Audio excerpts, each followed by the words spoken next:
여러분 안녕하십니까? 라디오 전망대 이용선입니다.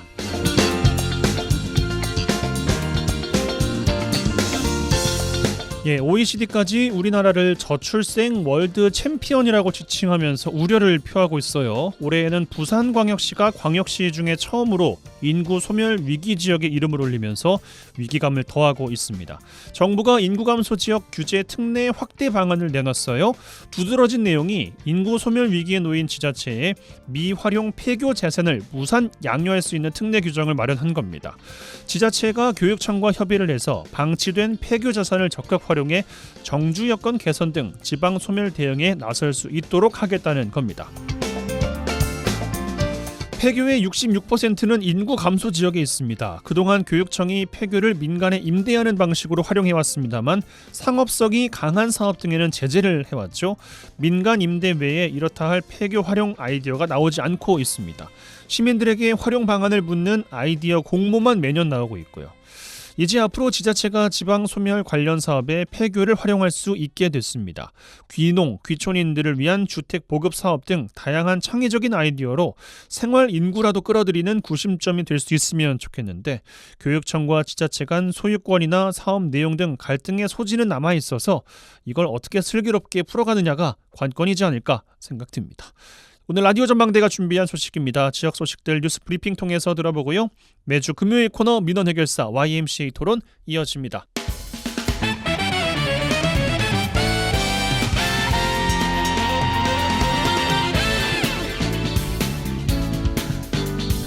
네, 7월 19일 금요일입니다. 라디오 전망대 시작합니다. 먼저 우리 지역 뉴스 정리해보죠.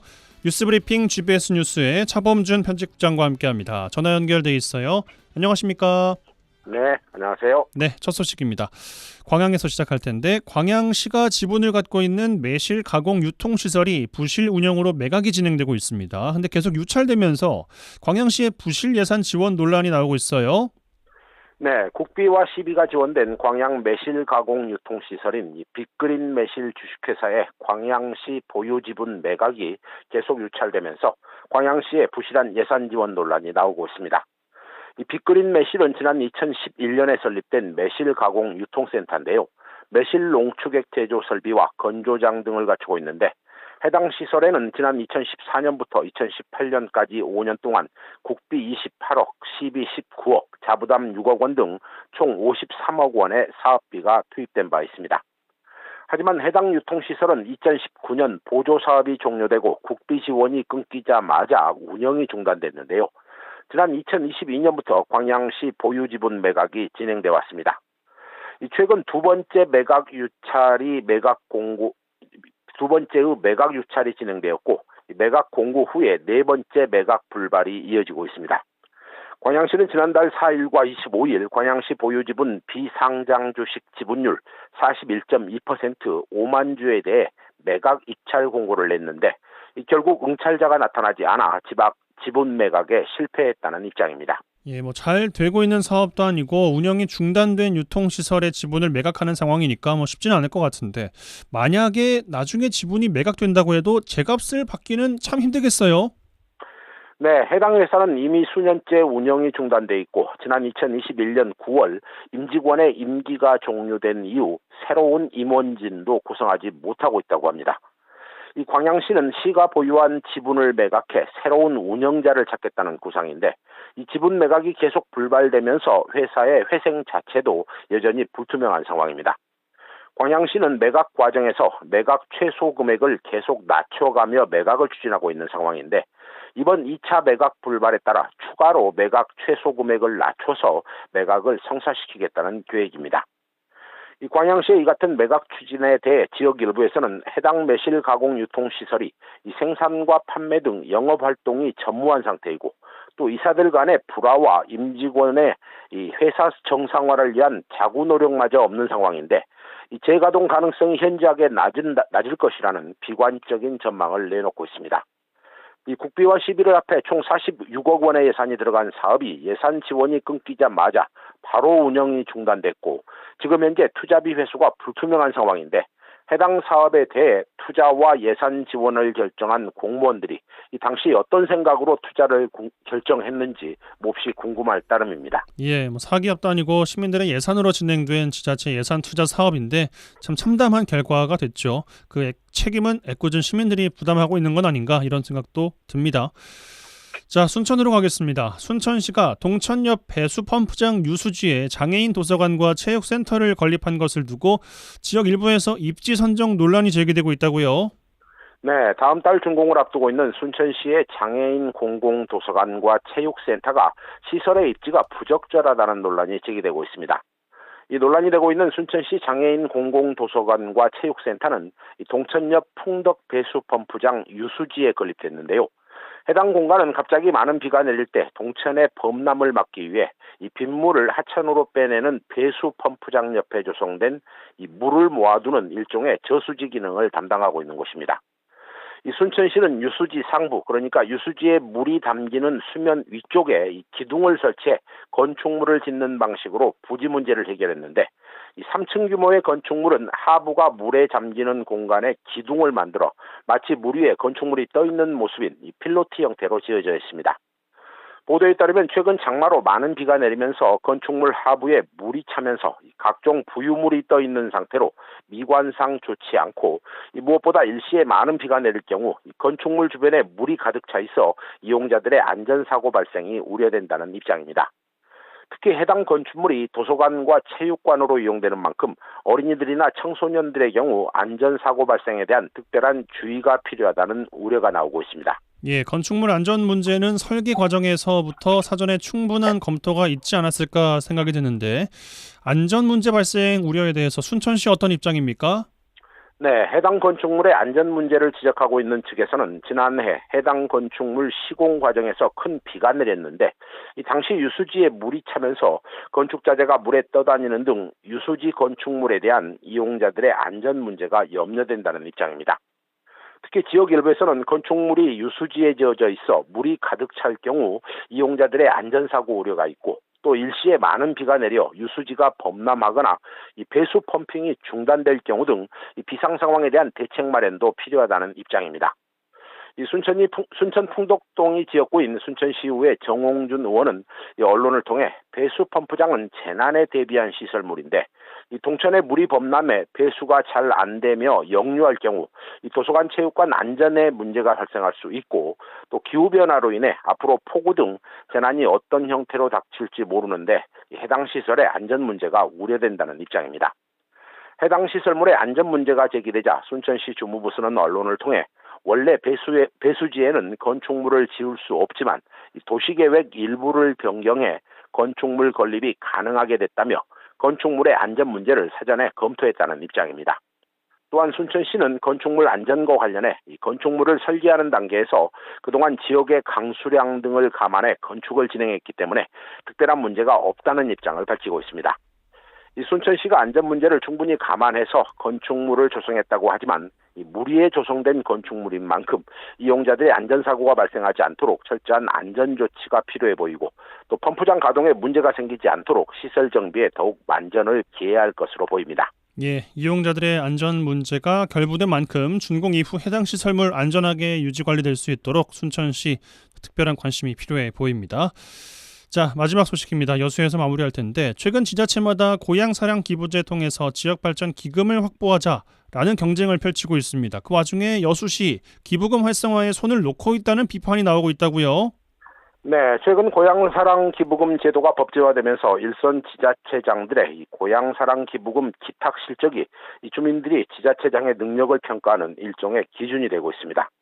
이 언론 보도에 따르면 지난해 전남 동부권 지역 지자체들의 고향사랑 기부금 기탁 금액에 대한 통계가 나왔는데, 인구 6만 명에 불과한 고흥군이 지난해 12억 3천만 원의 고향사랑 기부금을 기탁받은 것에 비해 여수시의 기부금은 불과 4억 1천만 원에 불과해 전남도 15위의 기탁금 실적이 나왔다며, 지역 일부에서 정기명 시장의 노력이 좀 부족한 게 아니냐 이런 비난이 나오고 있습니다.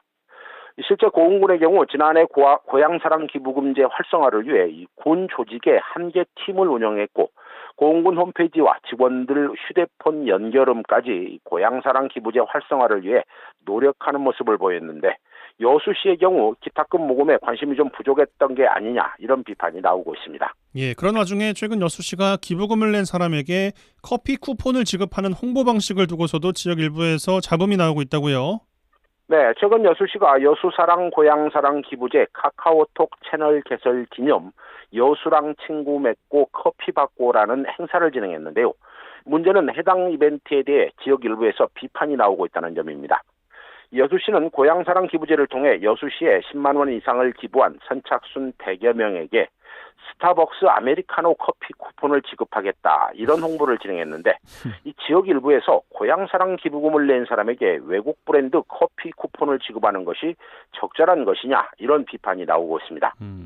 여수시는 카카오톡 채널을 통해 기부 혜택을 적극적으로 알리기 위해 이벤트를 진행했다 이런 입장을 보이고 있는데요.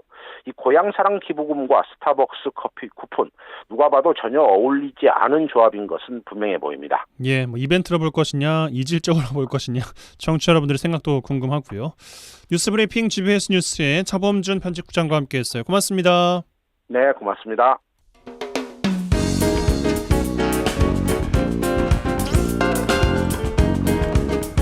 고충을 듣습니다. 라디오 전망대 민원 해결사. 네, 청취자 여러분들의 민원 해결해드리는 민원 해결사 시간입니다. 이미지 리포터 나와 계세요. 어서 오십시오. 네, 안녕하십니까. 네, 올해 들어 여수 국가산단에서 화학물질 누출 사고 계속 발생하면서 주민들, 노동자분들 불안감 커지고 있습니다. 근데 그럴 수밖에 없는 게요. 한 업체에서 한 달여 사이에 같은 사고가 반복됐습니다. 세아 M&S인데 여수산단 업체에 대한 관리감독 제재가 필요하다는 목소리가 계속 나오고 있습니다. 네, 지난 14일 오전 6시 여수산단 내에 위치한 철강원료 제조업체 세아 M&S에서 이산화황 가스 누출 사고가 발생했습니다. 예. 다행히 새어나온 가스는 독성 물질을 제거한 배출 직전의 가스로 이 누출량은 허용치 기준 이내의 소량으로 인명피해는 등 발생하지 않았습니다. 하지만 문제는요, 이 업체가 한 달 전인 지난 6월 7일 똑같이 이산화황 가스 누출 사고 발생했다는 겁니다. 예. 당시 사고는 공장 내 배관 교체 작업을 하던 중 가스가 역류해 누출하는 걸 추정되는데요.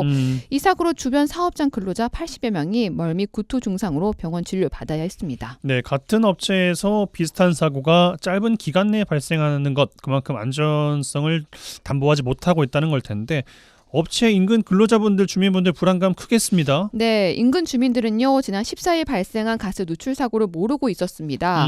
또 인명피해가 발생했던 한 달 전에도요, 사고가 발생하고 6시간 지나서야 인근 작업자를 통해서 전해들었다고 하는데요. 여수시의 재난 문자도 한참 후에나 받았다고 합니다. 시민들은요, 독성물질이나 화학물질을 다루는 업체에서 계속해서 가스 누출 사고가 발생하는데도 신속한 전달되지 않아 불안감이 커진다고 하는데요. 이 안전진단을 끝내고 다시 가동을 한 지 얼마 되지 않아 사고가 난 것은 관리 감독에 큰 문제가 있다고 지적했습니다. 주민들 얘기 들어보시죠.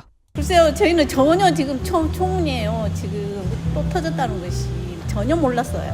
그때 재난 문자 안 받고 아침에 오니까 다 그게 그 일이 터졌다고. 오긴 왔는데 거의 다 끝나고 마무리될 때 그때 문자 왔어요. 우리 여기는 일을 했어요. 이쪽 공장 안에도 다 하고 식당도 다 하고 싹 다 했어요.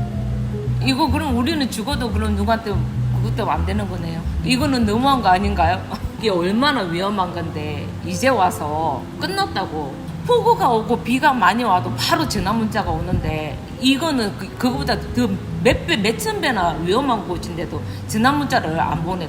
정말 그 안전 점검을 하신 분이 정확하게 했는지 아니면 솜방망이식으로 대충 했는지 그거를 조사를 해봐야 되는 거예요. 예, 시민분들 말대로 한 달 전 사고 이후 안전 진단을 했는데 이런 사고가 다시 발생했다는 것은 진단이 제대로 이루어지지 않은 게 아닌가 뭐 이런 생각 들 수밖에 없겠습니다. 네, 이 사건을 조사한 고용노동부는요, 안전수칙 위반 사실을 무더기로 적발해서 사건을 검찰에 송치했다고 했습니다. 예. 그런데 그 특별감독은요, 안전진단이 아니라는 얘기가 있습니다. 이 작업자들에게 안전진단을 어떻게 했는지, 현장 시설은 어떻게 돼 있는지 이런 부분이지 공정에 필요한 배관 시스템이나 체크 밸브 등 이 배관 노후화 등에 대한 전반적인 진단과는 거리가 멀다는 겁니다.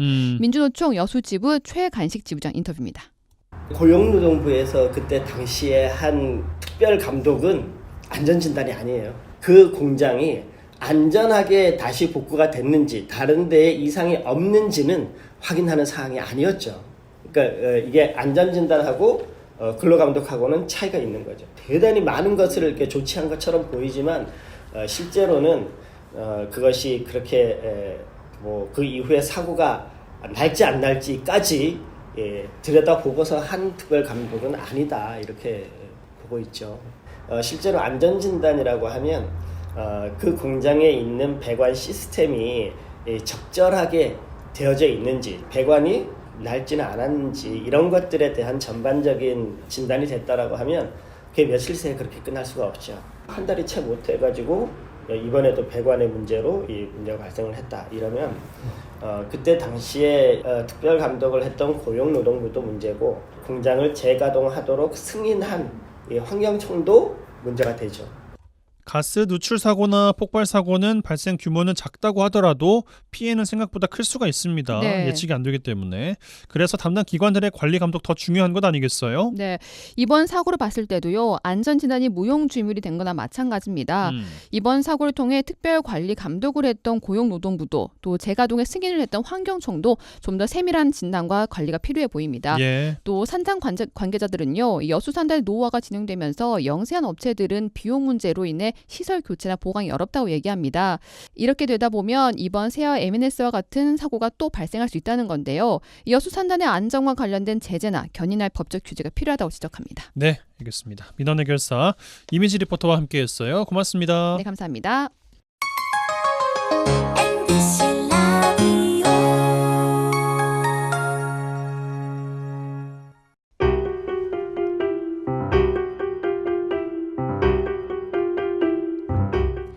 지역 뉴스 1시간 안에 정리해드립니다. 재미있고 편한 뉴스.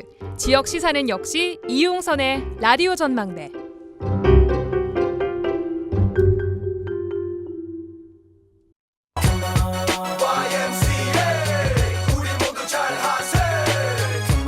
조선의 최강이야. 여기 믿음 마이크폰 모두의 기쁨이야. 더 이상 짜고 치는 고스톱은 없다. 우리도 대본 없이 토론한다. 지역 대표 스피커 두 분과 함께하는 YMCA 토론 시간입니다. 매주 금요일 시간이죠. 자, 오늘도 두 분과 함께할 텐데요. 먼저 여수 YMCA 김대희 사무총장 함께합니다. 어서 오십시오. 네, 안녕하세요. 네, 자 오랜만에 모셨습니다. 여수 경실련 박효준 정책위원장 함께합니다. 어서 오십시오. 네, 오래간만입니다. 예, 김석 총장께서 부친상을 당하시는 바람에 좀 급하게 박효준 위원장님 모시게 됐습니다. 김석 총장님 또 마음을 좀 모아주실 분들은 마음을 좀 모아주시면 좋겠고 아무튼 급하게 요청을 드렸는데 나와주셔서 고맙습니다. 네, 괜찮습니다. 고맙습니다. 어떻게 지내셨습니까? 먼저 박효준 위원장님 궁금한데요. 요즘에 조금 시간이 남아서 최근에 가족들과 어디 좀 따뜻한 데 다녀왔습니다. 따뜻한 데 다니시고 좀 쉬시고 계시는군요. 예, 알겠습니다. 김대희 총장님 어떻게 지내십니까? 예, 저는 요즘 뭐 일주일에 한 2일 내지 3일은 뭐 서울 출장이 좀 많이 있어서 출장 중이었고 다음 주에 저희 집사람이 처형하고 제주도로 3박 4일 휴가를 간다길래 저한테 통보만 해주더라고 어저께요. 아니 뭔 일이냐 했더니 아니 당신은 바쁠 것 같아서 또 출장이고 바쁠 것 같아서 그냥 갔다 올란다 하길래 아 나도 놀 수는 있는데 그 네. 공식적인 휴가입니다. 그거 아주 좋은 시간입니다. 아 공식적인 휴가가 된 거예요? 그럼요. 결과적으로는 그렇군요. 예. 자 주제로 좀 들어가 보겠습니다. 오늘 두 가지 주제를 준비했는데요. 자, 첫 번째 주제입니다. 정부가 2012 여수세계 박람회에 투자한 3,600억 원 내년까지 일시상환하라라는 입장을 내면서 지역사회가 반발하고 있습니다. 뭐 제가 이 내용 전해드리긴 했습니다만 특별법까지 개정하면서 공공개발로 방향을 잡고 첫 발을 떼려고 하는 시기에 또 다른 문제가 발생한 건 아니냐 이런 발등에 좀 불이 떨어진 이런 좀 문제가 발생했고 어떻게 풀어야 되길지 이야기 좀 나눠보겠고요. 두 번째 주제 여수 산단 대기업 사택 재개발 특혜 논란입니다. 역시 뭐 언더독 시간에 관련 내용 이야기 나눠봤습니다만 롯데케미칼 선원동 사택 부지에 2,600세대 아파트를 짓겠다는 계획이죠. 이 중에 930세대는 사택으로 사용하고 나머지 한 1,700여 세대는 일반 분양을 하게 했다는 겁니다. 하나솔루션도 소호동 사택 부지에 최고 31층짜리 아파트를 지어서 일부는 일반 분양하겠다 이런 입장. 막대한 개발 이익을 가져다 줄 수 있는 특혜 아니냐라는 논란이 일고 있는데 이 내용들까지 또 지역의 대표 시민단체 분들과 함께 어떻게 보고 계신지도 좀 여쭤보겠습니다. 자 먼저 그 세계박람회 관련해서 선투자금 3,600억 원 내년까지 상환해라 일시로 이야기했는데 김대희 총장님 또 국회 갔다 오셨더라고요. 네네. 네. 뭐 기자회견하고 왔는데 좀 여수 시민들 입장에서 좀 당황스러울 거예요. 왜냐하면 한 2단계 정도 역할이 있잖아요. 2012년 여수 세계 박람회 때 어떻든 여수 세계 박람회가 성공적인 행사였다라고 정부도 인정을 했고요. 예. 그렇게 해서 어떻든 정부가 국민들의 자긍심과 국가의 위상을 높였던 성공적인 세계 박람회였기 때문에 어떻든 여기에 대한 그 성공적인 그 성과를 가지고 이번 2030 부산 세계 박람회도 3배 이상의 규모의 행사지만 어떻든 정부가 가감히 덤볐던 거거든요. 네. 그만큼 정부도 자긍심을 가져다 준 행사라고 했는데 그동안 10년 동안 여기에 공공 활용에 대한 내용이 없었어요. 없다가 어떻든 지역민들의 요구를 받아서 그럼 정부가 아니면 공사도 뭐 정부 기관이니까요. 그렇게 해서 세계 박람회 특별법을 개정하면서까지 결국은 여수 광양 항만공사를 통해서 공공 개발에 희망을 이어갔었는데요. 결국은 정부가 이게 가장 중요한 국가에 갚아야 될 3,600억 원을 그냥 내년에 바로 다 갚아라 일시불로. 이건 굉장히 충격적인 내용이었다. 그래서 이번 기자회견을 보면서도 정부가 대체 여수 세계 박람회의 성과라든가 또 이 행사 자체를 이례적인 행사로 좀 바라봤던 것이 아닌가 하는 느낌이 있어서 정부의 바람과 지역민의 생각들은 서로 좀 완전 차이가 좀 있구나 하는 느낌이 있고요. 그리고 이 상황이 될 때까지 저는 여수 광양 항만공사가 이 대체 좀 정확한 정보를 시민들이 공개를 했으면 좋겠어요. 왜냐하면 2년 전에 특별법이 개정되고 나면서 여수 광양 항만공사로 이게 이전되는 과정 속에서 틀림없이 주요한 조건이 기재부하고 협의를 했다 그랬거든요. 기재부하고 협의를 했기 때문에 승인을 받아서 박람회장 소유권이 바뀐 거 아닙니까? 예. 공공개발에 대한 비전을 나타내는 건데 그럼 그때는 기재부하고 협의가 안 됐을까 하는 느낌이 있습니다. 그래서 이 문제는 저희가 좀 정확한 사실, 객관적 사실들을 이해하면서 정부에 따질 것은 따지고 엊그제 이제 국회의원은 기재부에 읍소하러 간 거거든요. 예. 좀 기재부에 아니 이 상황이 좀 이렇다 이랬는데 왜 갑작스럽게 한꺼번에 3,600억을 다 갚으라냐. 그렇구나. 10년에 걸쳐 나누라 갚으라면 이해했건데 예. 그래서 좀 제발 이 상황을 제대로 좀 내다봐라. 그리고 이제 약간 읍소하는 측면, 뭐 요청하는 그런 기자회견 성격이겠다 보시면 됩니다. 그렇구나.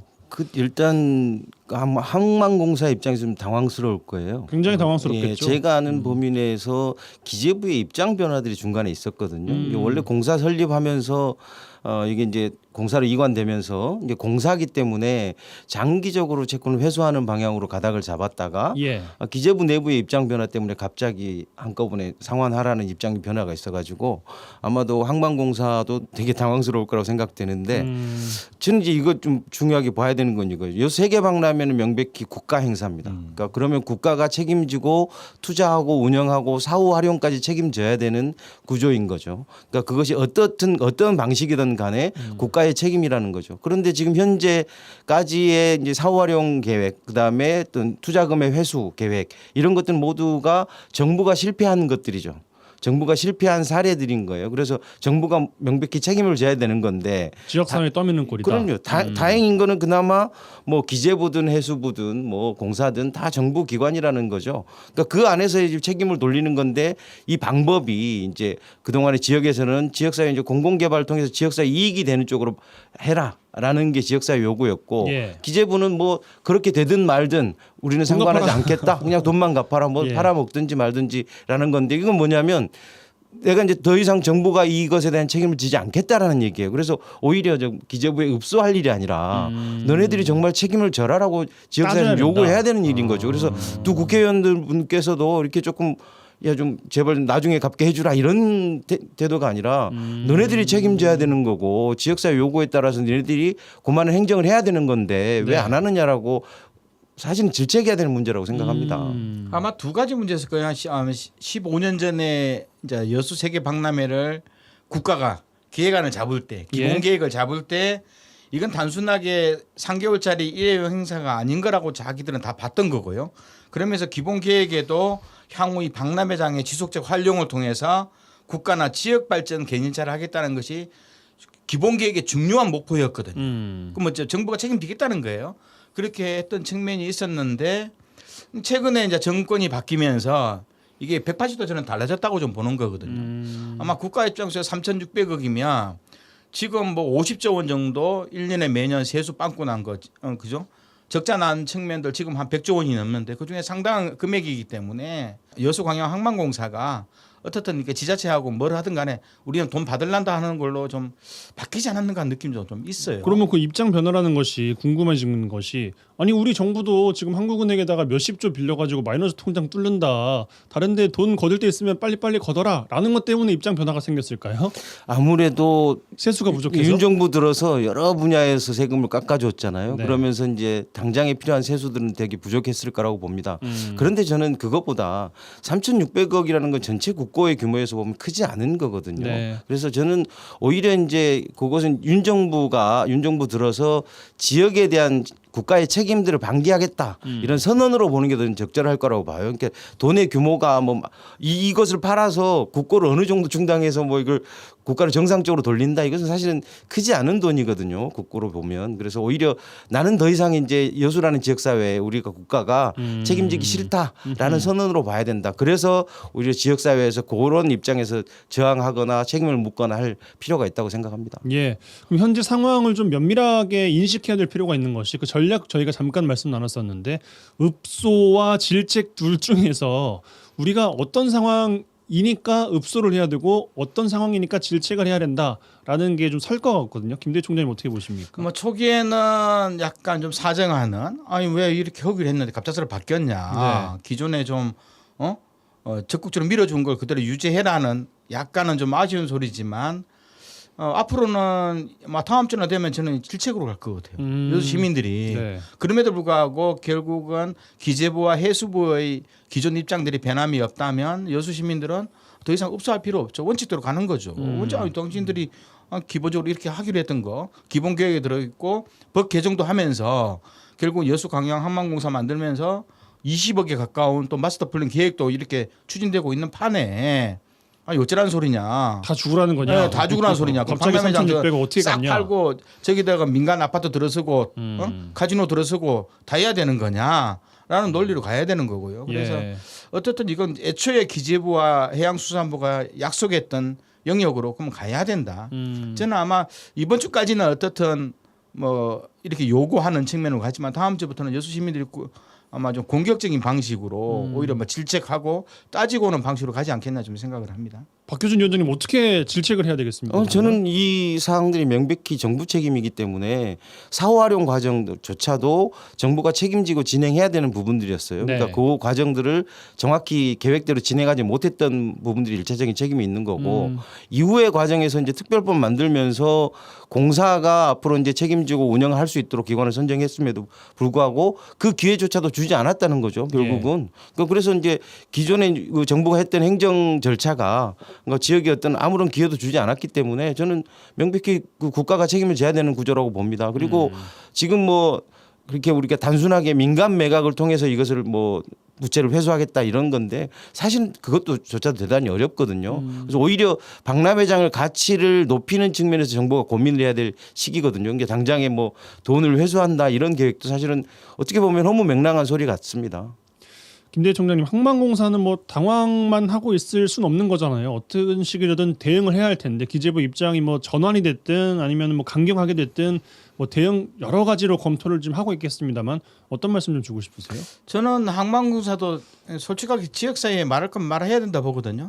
느낌상 저도 이 여수 세계 박람회 그 지원특별법이 개정되는 과정 속에서 여수 광양 항만공사로 넘어가는 과정.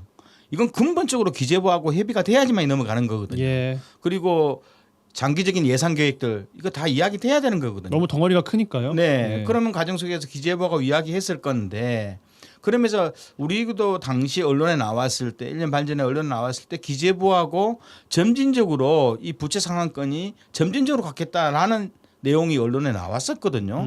그럼에도 불구하고 정부의 변화 내용이 언제부터 무엇 때문에 나왔는지는 정확하게 여수항만공사가 여수 시민들한테 설명을 해줘야 되는 겁니다. 그래야지 결국은 정부가 애초부터 그렇게 했었냐 아니면 기존에 10년 정도 아니면 뭐 여수 지역사회에 박람회장을 잘 가꾸기 위해서 애초에 약속을 했었는데 갑자기 한 달 전부터 바뀌었는지 네. 이런 소상한 이야기가 우리가 알아야 되는 건데 더 이상 여수관광 항만공사도 이 문제를 숨기지 말고요. 있는 그대로 발을 맞춰야 된다. 예, 그래서 왜냐하면 기재부가 애초에 하기로 했다가 지금 최근에 바뀐 건지 예. 아니 처음부터 그렇게 했던 건지 그걸 알아야지 지역사회가 올바로 대응할 수 있다라고 좀 보는 거거든요. 박효준 위원장님 이 시점에서 항만공사의 스탠스 어떻게 해야 되겠습니까? 뭐 지금 총장님께서 이제 그랬는지 안 그랬는지 궁금하다 하셨는데 사실은 처음에는 당연히 장기적인 상황으로 입장들이 갔던 것 같습니다. 예, 예. 그렇지 않고는 항만공사가 이것을 맡아 운영할 수 있는 방법이 없었으니까요. 그렇죠. 이제 이게 지금 입장이 최근에 입장 변화가 있었던 걸로 아는데 아마도 이제 그 기재부 내부 안에서의 어떤 구조의 변화 때문에 만들어지지 않았을까라는 생각이 드는데요.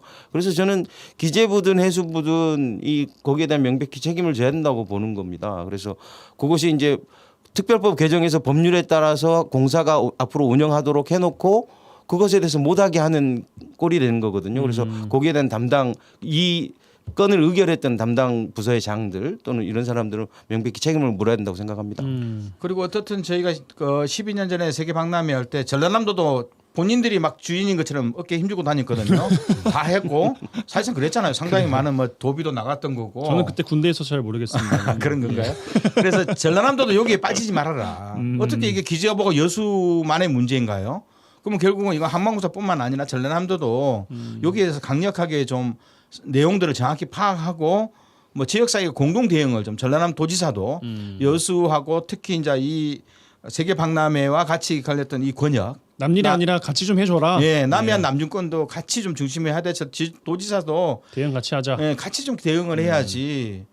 옛날에 할 때는 이 세계 박람회도 성공적으로 본인들이 다 했다고 했는데 막상 이런 문제가 그러니까 전라남도 뒤로 빠지는 모습은 좀 안 좋다고 좀 보는 뭐 거죠. 나는 그때 안 그랬다 또 그렇게 말씀하실 수도 있고 뭐. 원래 잔치 때는 뭐 봄나는 사람들이 많습니다. 알겠습니다. 첫 번째 주제 이 정도로 마무리하면 될 것 같습니다. 자, 두 번째 주제. 여수 산단 대기업들이 사택 부지 재개발 계획을 내놓고 있습니다. 명분은 이런 것 같아요. 이 사택이 너무 노후화됐고 낡아가지고 자꾸만 그 직원들이 특히나 뭐 젊은 직원들 여수에 안 살려고 하고 바깥으로 빠져나가려고 한다. 그러니까 인근 지자체에 살려고 한다라는 게 좀 일단 첫 번째인 것 같고, 글쎄 두 번째는 뭐 당사자들만이 알겠습니다만 이걸 어떻게 개발해서 이 개발 이익을 어떻게 좀 해볼까. 지금 뭐 또 경기가 또 어렵다고 하니까 석유화학 쪽이 그런 계산도 좀 깔려 있나라는 좀 추측이 드는 상황인데 어떻게 보고 계신지 박효준 위원장께 먼저 이번에 드릴까요? 예, 우리 산단 기업들은 이 경기 안 좋을 때가 된 기회라고 생각하는 모양이에요. 예. 이게 이제 그냥 아주 단적으로 말하면 산단에 있는 기업 집단이 사택 부지를 활용해서 부동산 장사하겠다는 이야기거든요.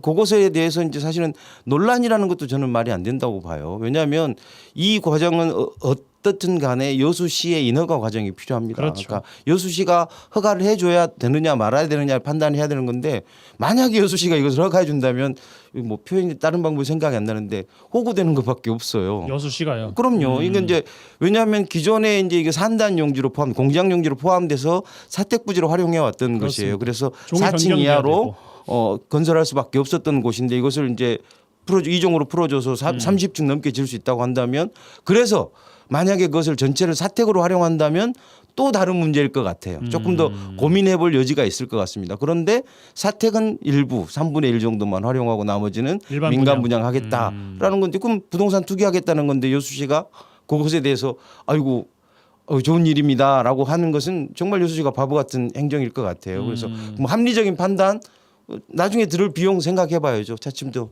말씀드려 보시죠. 김대 총장님 총평 먼저 좀 주십시오. 뭐라 그럴까요?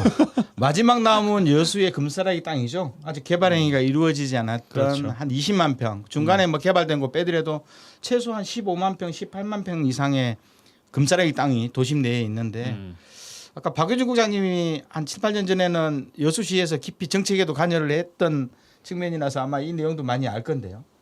물론 상대적으로 그렇다고 해서 한 15만 평에서 18만 평 정도 되는 뭐 11개 회사 사택 부지가 전부 다 동시 개발되는 것이 아니고요. 물론 이제 뭐 도심 내에 롯데케미칼 사택 부지하고 지금 하나솔루션 사택 부지 2개가 지금 문제가 되고 있는 측면인데 어떻든 저는 박효준 정책위원장님 말씀 지적은 좀 맞다고 봐요. 이게 시민들이 좀 수긍하지 못하는 영역 속에서 이게 회사의 일방적 요구에 따라서 개발 행위 허가가 이루어진다면 이건 뭐 지나친 특혜 의혹에 대해서 시민들이 계속 문제 제기할 거고요. 그래서 만약 하더라도 이게 합당한 내용이 좀 됐으면 좋겠다. 왜냐하면 이게 최소한 도시계획과나 여수시 도시계획과나 허가 건축가의 몇몇 공무원들만이 알아서 처리할 문제는 아니다 보는 거거든요. 저도 좀 이 내용이라면 어차피 여수시 전체 각 부서들 도로과라든가 건축과 도시계획과 뭐 다양한 해당되는 과들이 상하수도 뭐 포함해서요 모여서 이 전체적인 구체적인 기업들의 요구들을 가지고 정확히 분석을 하고 그 내용들을 저는 시민들한테 공개를 했으면 좋겠어요. 그럼 현재 지금 시가 한다는 건지 만다는 건지. 예. 근데 사실상 롯데케미칼 사택은 그게 이종부지예요. 이게 우리가 신동아 파밀리하고 도원 우민호스피tal 사이에 있는 예. 롯데케미칼 사택은 이종지구라서 거기서 뭐 아파트 단지로 들어가더라도 문제가 없는데 이제 문제는 나머지 소호동 쪽, 학동 쪽에 있는 사택들은 정확하게 일종 부지예요. 일종 부지면 저층의 단독주택이라든가 그렇죠. 저층밖에 안 되는데 이게 30평 이상의 이종 부지로 허가해 주면 지금까지 여수시는 그런 특혜 영역이 없었으니까요. 네. 공영개발 말고는 한 번도 없었거든요. 그런 내용이. 그런 속에서 아마 시민들이 수긍하려면 납득할 만한 좀 대안들, 설명들을 좀 여수시가 해야 된다고 보는 거고. 알겠습니다. 다만 하나 솔루션 사택은 그때 한 7, 8년 전인가요? 그때가 언제였습니까? 선소대교, 소호대교인가요? 웅천과 선소대교죠. 예, 이어주는 선소대교가 만들 때 여수시에서 도시계획도로를 하나 사택을 가운데를 횡단해서 그 안심상이죠. 밑으로 지하 터널을 뚫어서 중림으로 연결하는 것을 도시계획에 넣었었어요. 넣으니까 결국 이게 발단이 되는 거거든요. 예. 그러니까 융천과 그리고 하나 사택을 가로질러서 안심산 밑으로 터널을 뚫어서 중림으로 연결하는 이 도시계획도로를 그때 6, 7년 전인가요? 여수시가 만들어내면서 지금 이게 나와 있는 측면이 있어서 여수시가 뒤로 숨어서는 안 되는 거예요. 박 위원장께 드리겠습니다. 이게 이제 우리 행정학에서 보면 이게 전형적으로 내부자적 접근 방식이거든요. 네. 이걸 다른 말로 표현하면 뭐라고 그러냐면 음모론적 접근 방식이라고 그래요. 그러니까 뭐냐면 중요한 의사결정을 하게 되는데 그것에 대한 정보들을 대다수 시민들은 알지 못하는 상태에서 네. 각자의 필요한 사람들끼리만 이게 거래하는 방식이 되는 겁니다. 그러니까 이게 거래하는 방식인데 그래 그러면 지금 현재는 여수 산단에 있는 기업하고 여수시하고 일정 정도 내부의 거래들 관계들이 만들어지게 되겠죠. 그런데 여수시가 이때 잘못된 판단을 하게 된다면 앞으로 두고두고 욕을 먹을 일일 수밖에 없는 거죠. 근데 잘못된 판단이라는 건 뭐냐면 합리적이라는 기준이 있어야 되는 거잖아요. 그러니까 합리적이라는 건 뭐냐면 얼마를 돈을 내고 얼마를 산출할 거냐라는 건데 산단의 입장에서는 대단히 합리적이죠. 네. 왜냐하면 조그만 비용들 뭐 터널 하나 놔주고 아니면 공원 하나 만들어주고 나서 민간 분양 아파트를 여러 채 만들 수 있다면 훨씬 더 많은 수익을 얻을 수 있으니까 합리적인데 여수시 입장에서는 뭐가 남죠? 당장의 투자는 없고 물론 인허가밖에 안 해준다고 하겠지만 나중에 남는 것은 들어야 될 비용들은 교통체증에 의한 비용들 뭐 여러 가지 학교 뭐 여러 가지 문제들이 다양하게 발생할 겁니다. 훨씬 더 많은 비용들이 들어가게 될 텐데 그것에 대해서 그러면 산출은 뭐가 있겠느냐라는 건데 저는 그래서 요즘에 최근에 이제 일부 지역에 있는 정치권이나 몇 사람들이 이야기하고 있는 낡아서 젊은 사람들이 뭐 다른 지역으로 이사를 간다 뭐 이런 그것이 왜 여수시의 책임입니까? 여태 산단이 잘 호황을 누릴 때 자기 종업원들을 위해서 그 투자를 안 해줬던 게 문제 아닐까요? 그것 때문에 간다? 그래서 유입되는 여수 인구 때문에 여수시가 해줘야 된다 이런 논리는 정말 저는 아니라고 생각합니다. 그럼 지역 정치권에서 나오는 그 메시지들은 산단의 힘을 좀 실어주는 그럼요. 그 입장들을 생각하세요? 대변하는 거라고밖에 볼 수가 없는 거예요. 그러니까 의도된 대변입니까? 그럼요. 제가 보기엔 그렇습니다. 왜냐하면 기존에 이 산단이 40년 이상 동안 사택이라는 걸 유지해 왔고 산단도 사업을 유지해 왔습니다. 그래서 네. 사택에 거주해야 될 사람들은 자기 사원들이기 때문에 사원들의 복리를 위해서 당연히 시설 개선하고 했어야 되죠. 그때는 더군다나 또 호황이었어요. 호황일 때는 투자 안 했다가 이제 조금 석유화학 전체적으로 좀 불황이 되니 아이고 우리 힘드니까 요거라도 해서 우리도 살련다? 이건 말이 안 되는 거죠. 뭐 현실적으로 저도 그니까는 있어요. 왜냐하면 과연 저 여수시가 지금까지 일반인들한테 허용돼 주지 않았던 1종과 2종으로의 용도 변경 속에서 대규모 개발 행위를 허용해 줬을 때 과연 여수 시민들은 저 관점 어떻게 봐야 될까? 철저하게 저는 여수 시민들 이익의 관점으로 봐야 된다. 네. 기업 이익도 아니고 여수 시장님 이익도 아니고 오로지 여수 시민들은 여수 시민들의 이익 중심으로 저걸 볼 수밖에 없거든요. 그러다 보면 그러면 저게 정확한 정보에 의해서 우리도 시민들도 야 개발 이익을 차라리 한수하자. 한수해서 그 기업마다 사택을 통해서 조성되는 몇천억의 예산 중에서 그럼 절반이라도 여수 시민들을 위해서 이렇게 쓰게 하자. 이런 말이라도 이루어져야 되는데 어떠한 정보도 아직 없는 상황에서요. 뭐 시민들은 설랑설레 할 수밖에 없는 측면이 있고 두 번째로는 저게 과연 특정해서 하나만 문제냐. 하나를 허용해 주면 나머지 9개 예상 11만 평 이상도 다 그렇게 해줘야 되는 거거든요. 그랬을 때 소호동 인근에 그나마 보존되어 있었던 물론 이제 사택이 낡은 거에 대한 문제는 있죠. 그 대안을 뭐 전체 개발하지 않더라도 방법은 내세울 수 있으니 그럼 소호동 전체 그나마 어떻든 교통체증이라든가 그리고 일반 시민들의 삶의 질의 문제 여기에 대한 문제들을 어떻게 통제할 그러네요. 것인가 하는 문제도 예. 동시에 좀 고민하려면 여수시가 여기에 대한 정확한 정보와 내용들 좀 하루빨리 저는 공개했으면 좋겠다고 저는 보는 겁니다. 저는 오히려 개발이익 환수라는 논의도 지금 빠르다고 생각해요. 네. 그러니까 기본적으로 도시 계획 자체가 갖고 있어야 되는 원칙들이 존재하거든요. 그러니까 그나마 조금 튀어지는 공간들일 수 있어요. 거기가. 그렇죠. 그러니까 예. 사택 용지를 활용하면서 그나마 녹지를 확보하고 여유로운 공간으로 확보할 수 있는데 그조차도 고층 아파트로 채워버린다면 여수라는 도시는 외관상으로는 빽빽이 아파트, 들어차서 그렇죠. 답답할 수밖에 없는 거예요. 그래서 저는 기본적으로 원칙을 좀 지켜야 된다고 보고요.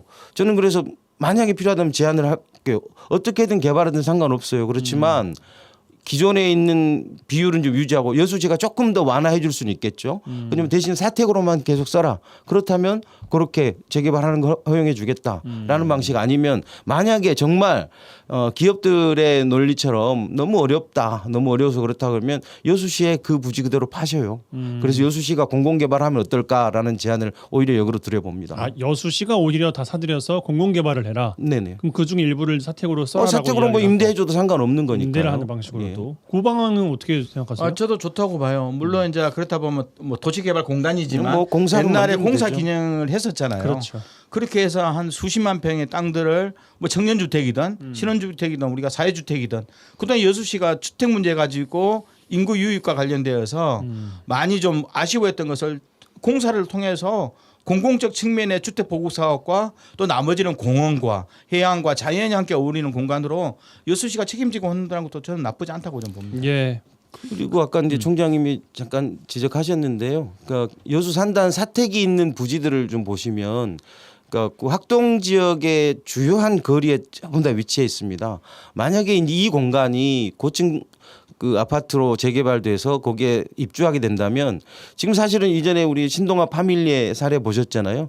그 아파트 하나 만들어지면서 그 일대 극심한 교통체증이 이루어지고 그래서 도로 한 폭 넓히기 위해서 어마어마한 예산이 들었던 그렇죠. 것을 그렇죠. 기억하실 겁니다. 그런데 그럼에도 불구하고 그 앞에다가 또 고층 아파트를 짓고 또 그 얼마 떨어지지 않는 곳에서 그런 많은 인구가 유입되게 된다면 그 교통수요는 어마어마할 거라고 봅니다. 그렇다면 그것은 이제 나중에는 고스란히 여수시의 책임이 되는 겁니다. 그래서 이제 한 차선을 늘리기 위해서 수천억의 돈을 들여야 되는 상황이 생길 텐데 여수시는 그런 고려해야 되는 거죠. 그래서 지금 기업에서 뭐 터널을 하나 뚫어주겠다느니 뭐 공원을 좀 더 만들어주겠다느니 주차장을 이 작은 것에 여수시가 혹해서는 안 될 거라고 생각합니다. 알겠습니다. 시간상 짧게 김대희 총장께만 여쭙고 마무리해야 될 것 같은데 그 이번 주 언더독 시간에 이상우 전 여수시의원께서 그 언론 보도를 보면은 한 관계자가 여수시 관계자가 개발 이익을 어떻게 활용할 것인지 고민하고 있다라는 뉘앙스를 좀 풍기는 것 같다라고 이제 지적을 좀 하셨거든요. 그건 이미 어느 정도는 진행이 된 발언 아닌가라는 지적이에요. 그렇죠. 저도 그러니까 이게 깜깜이로 이루어지기 때문에 문제인데요. 제가 보면 그렇다 보면 상당히 문제라고 보는 거거든요. 그런 과정은 여수시의회에서 강력하게 문제하기는 하고요. 네. 절차의 문제, 공론화의 과정이 부족했다면 저는 여수시가 도시계획을 그렇게 만들어놓은 도시계획을 뭐 하루아침에 뒤바꾸고 또 내부 공무원들 몇 명이 결정할 사안은 절대 아니라고 봅니다. 짧게 드리겠습니다. 네, 뭐 저는 이제 이 과정이 아까도 산단 기업과 여수시의 도시계획위원회나 도시계획과나 이런 데에서 이렇게 거래되는 방식으로 이루어지는 게 아니라 시민들의 공론화 과정으로 풀어야 된다고 생각해요. 왜냐하면 도시민들의 삶이 바뀌는 문제거든요. 그래서 거기에 대한 공론화 과정을 거쳐서 여수시가 정말 말 그대로 합리적으로 판단하시기를 기대하고 있습니다. 알겠습니다. 이번 주 YMCA 토론 이 시간 이 정도로 마무리하겠습니다. 여수경실련 박효준 정책위원장 나와주셔서 고맙습니다. 네, 감사합니다. 네, 여수 YMCA 김대희 사무총장과 함께해서 고맙습니다. 고맙습니다.